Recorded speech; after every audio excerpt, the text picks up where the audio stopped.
২ বন্ধু আর ভাল্লুকের গল্পটা তো সবাই জানেন। এখানে একটা বন্ধু যে গাছে উঠতে পারে, সে ভাল্লুকটা আসামাত্র গাছে চড়ে যায় এবং যে বন্ধুটা গাছে চড়তে পারে না, সে ভাল্লুক আসামাত্র সে কি করে? ঘুমের ভান ধরে শুয়ে থাকে।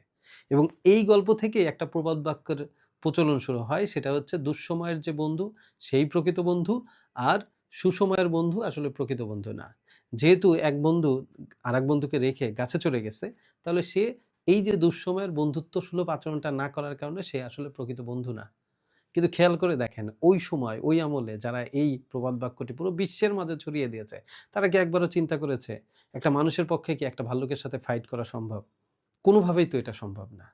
যদি একটা মানুষ শক্তিশালী হয়, তাও কিন্তু একটা ভাল্লুকের সাথে সে মারামারি করে জিততে পারবে না। তাহলে ভাল্লুক থেকে বাঁচার জন্য একজনে হচ্ছে গাছে চড়ে গেছে। এখন যে বন্ধুটা গাছে চড়তে পারে না, সে যে তাকে এখানে খুব হিরো ভাবা হচ্ছে। কিন্তু ও যদি গাছে চড়তে পারত, ও কি নিচে বসে থাকতো? ও কি আরেক বন্ধুর কথা চিন্তা করত?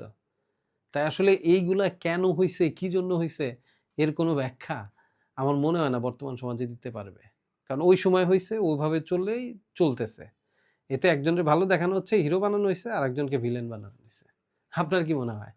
জাস্ট এই সিলি বিষয়ের জন্য এভাবে চিন্তা করা কি দরকার ছিল? কমেন্ট বক্সে জানিয়ে যান আপনার মতামত।